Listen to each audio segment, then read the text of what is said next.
This video is sponsored by Honey. It sucked. It sucked. It's terrible. It's horrible. I really didn't like it. Pretty much like they skipped through the entire movie pretty much. They rushed the entire thing. Like it didn't explain things fully. The movie could have been as bad as it is right now, and if they had just called him Aang once!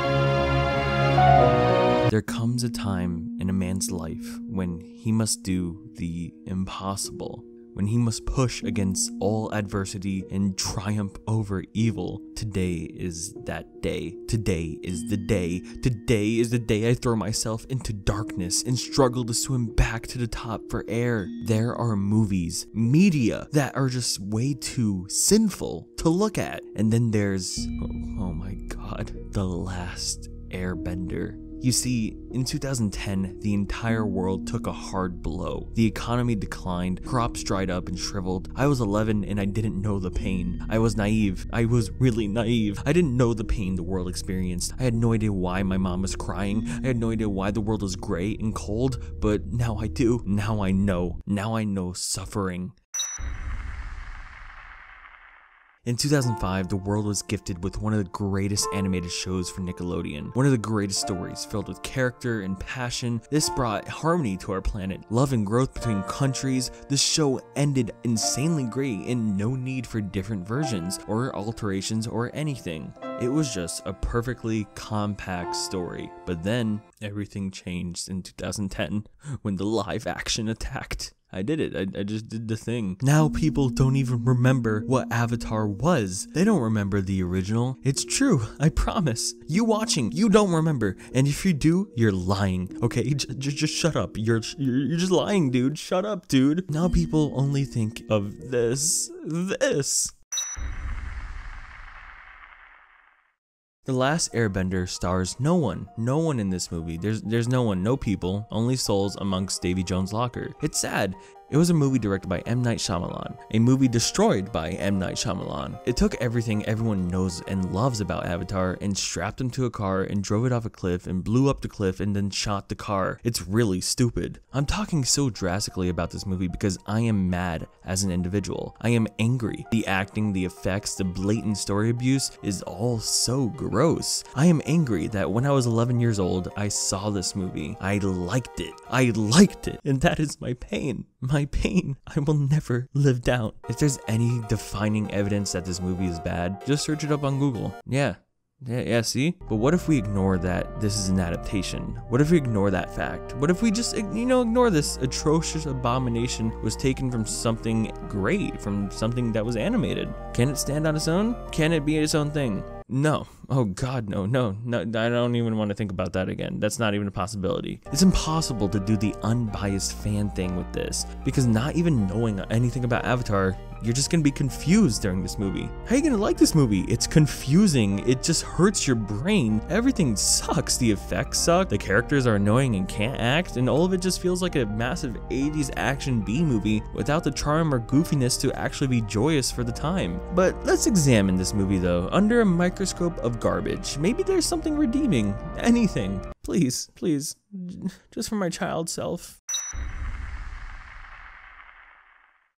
10 seconds in and this movie messed up. The intro sequence, the incredible intro sequence from the show is diminished. Not changed, diminished. I'm all for changes if they work, if they're great. And literally in the first 10 seconds, this movie just proves that will not happen. The elemental showcase just looks like a darkened mess. The lighting on the animation looked like a mystery and intrigue on the characters that performed all the elements, and you could individually recognize each character that was in the show. Here it's just a bunch of low-lit, random dudes, and you can barely see the ghost juices they're slinging around. Cut the slow text scroll because yeah, okay, why not? This is a more serious movie. That's what we gotta keep in mind. This This movie is a serious family movie. It's edgier and more realistic. That whimsy and stuff from the original, bro, cut that kid stuff out. Come on, it's time to man up. Which is why we cut to water balls. Water balls.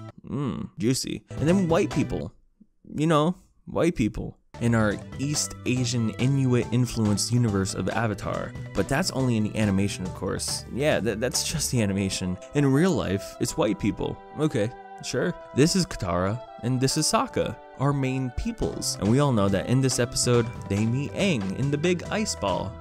Chilly. For now, the special effects are pretty okay. And honestly, they're not the worst throughout the movie. Just some things look a little grosser than others. And a lot of the effects aren't really utilized. They don't go with anything in the movie. All the elemental effects just don't go with anyone that's moving to use them. It's terrible. I love how Aang looks just like he's Star Wars behind the ice. That's just the wrong franchise movie. Katara, do not hit that spear! Then we cut to who is obviously our Zuko dweeb. He yells for Uncle Iroh, but he doesn't move his mouth or his head. Uncle, look!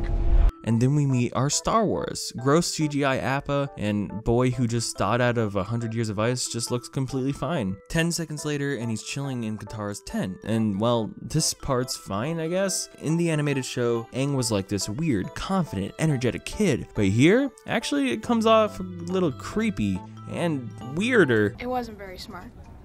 I was just upset. I probably should get home. I'll be worried. You're not still upset? Not as much as I was.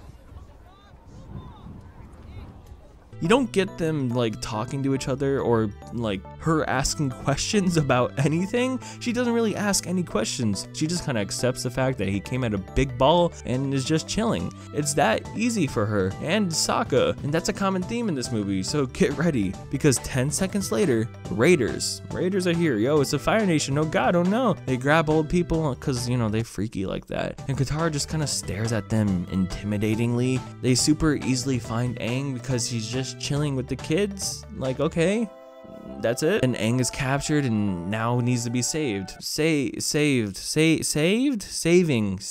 money. Save money with Honey, today's sponsor. Honey is a perfect free web browser add-on that just makes shopping so much better. All you gotta do is click the little drop-down box and it'll automatically search for the best coupons to help you save money. Like pizza. I love pizza. Avatar doesn't have pizza, but luckily this is real life. And with Honey, I just saved $5.46. All you gotta do is install Honey because it's free. Honey is the real savior. Honey has saved over $2 billion for nearly 17 million members. It's insane. The Avatar saved like no one, loser. And guess what? Did I say Honey is free? Oh yeah, it's free. It doesn't hide away in the ice. It's free. It just saves you money. It's weird. It's like its own little element. Whoa. And you could download it at joinhoney.com/24framesnick. That's joinhoney.com/24framesnick. Now let's get back to the movie. Aang is stupid. In this movie, if you've never watched Avatar, if you've only watched this movie, Aang just seems really, really dumb. Like a really dumb kid that just challenges people for no reason. Like he's seriously messed up in the head. And the guy that plays Iroh just seems blazed out of his mind. Then again, that's kind of what I was like anyways. He puts random junk in front of Aang and because he wants to, you know, sell it to him, I guess. I don't know what he's doing. But Aang, he hates it. He makes water into a circle. Yo, that's crazy, right? And he makes a turd a standing turd. Aang doesn't buy anything and instead runs away and blows vape at the guards. He escapes off the boat with Katara and Sokka, who are just with him. They're just with him now. Now they're a gang. They're just friends. They're instantly friends. If this seems like it's going really fast, it's because it is. It's going way too fast. It hurts. The characters, our main characters, don't talk about the current situation or anything, and they kind of just go along with anything. And then they're just at Aang's air temple. Oh, okay, sure, dude. And then 10 seconds later, Aang has a breakdown because he sees human skulls. They just got here. Like literally just got here. We then see Fire Nation stuff, but who cares? We can literally ignore all of this for the entire movie, don't worry. So back at our main characters, they find some earthbenders who can't earthbend because Fire Nation tyranny and yada yada yada yada. Aang's like, yo, you weak earthbenders, y'all are literally standing on earth. I'm not kidding, he literally says that. There's Earth right beneath your feet. Katara then shoves a man, Leave him alone. leading for revolt. Everyone fighting back, Rocket Man.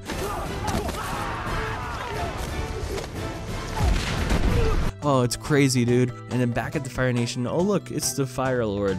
Okay, he's just here, who is, you know, he's never really shown in the animated show. He only shows up in rare moments for really powerful backstories or until the ending climactic battle. But nah, screw that, come on. In this, he's everywhere. What does it matter for the intrigue or mystery? Let me see that man every 10 seconds. I love him, he's pretty. So back at Zuko, now he's hiding away. Who knows why? He just is. But hey, the movie has to cover dozens of well-paced episodes in an hour or so, you know? Aang leaves our main dudes and gets captured, again. And then we see Zuko in his secret outfit. Ooh, something that meant something in the show. Like it meant something super important for his character. You know, he was like the Blue Devil. Never seemed like he was helping, but also he was helping. It was crazy. And then it's revealed Zuko and you're like, whoa. But here, hey, just throw it in because it's cool, right? Yeah, sure. It's, you know, just there's no point. There's really no point for it being in a movie. Aang instantly finds out 10 seconds in that it's Zuko. He instantly finds out, and boom, there you go.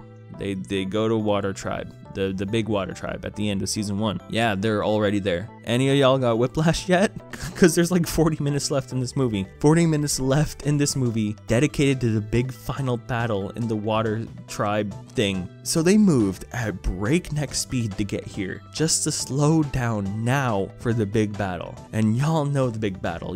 Everyone knows it. Zuko fights Aang, but he's not with the Fire Nation. He's fighting for himself because he just wants to get Aang, but you know, he also doesn't, you know, it's a really good character in the show. In the movie, it doesn't really matter. And then they, you know, have a big battle, and Sokka gets a girlfriend that becomes a fish, and then Aang has to like fight all the Fire Nation himself and like push them all back. And like in the animation, he becomes this big, massive water monster that like terrifies the Fire Nation. But here, he's just a kid. He's just a kid, and he just does the water stuff like normal in a really dark setting. You know, he could become the big fish thing like in the show, which is really cool, but no, he doesn't do that. That's a little boring. And that's the ending. I'm not even kidding. I'm not kidding. No talking after he does all that, by the way. None of the characters talk to each other at all. There's no like, you know, epilogue of whoa, we just got through the battle and now we're gonna resolve ourselves or something. No, that's the ending to the movie.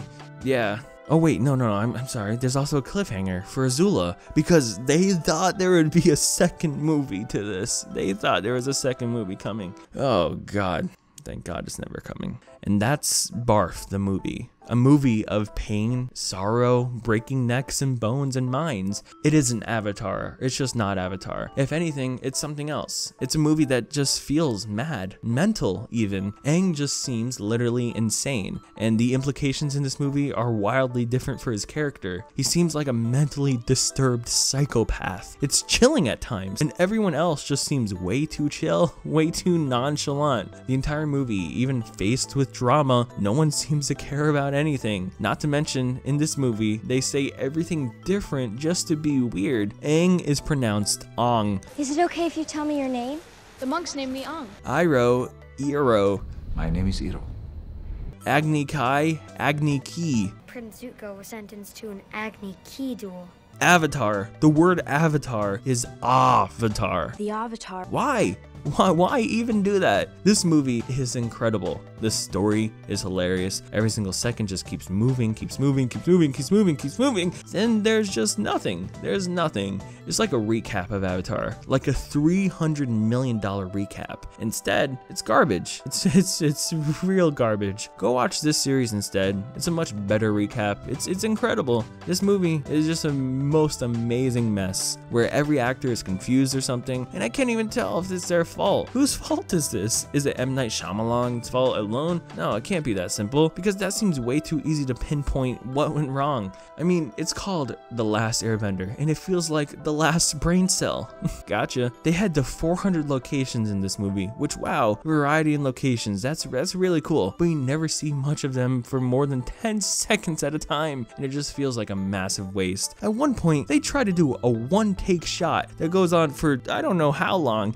It is the most awkward thing in the world. It literally is the funniest thing, and I don't care if you don't even want to watch this movie, you really just need to watch that scene alone. It's the best thing I've seen in my life. This is just a waste of time movie though. It just feels like a waste. So much wasted for nothing. The saddest thing in the world. So much time for nothing. So much time dedicated to swinging your arms around to look like a dummy. So much time gone. They could have spent 100 years on this movie and it wouldn't have helped. Ha, get it? 100 years? That's an Avatar thing. Heck, even Master Raindrop, the ripoff I just talked about in my last video, is better, and at least it makes more sense. This is a mess, and I can't believe I liked it as a kid. I can't believe 11-year-old me supported this, and I finally put that kid in me to rest. The kid in me is gone because of this movie. My childhood has disappeared and died. That's it. That's how I'm ending this video.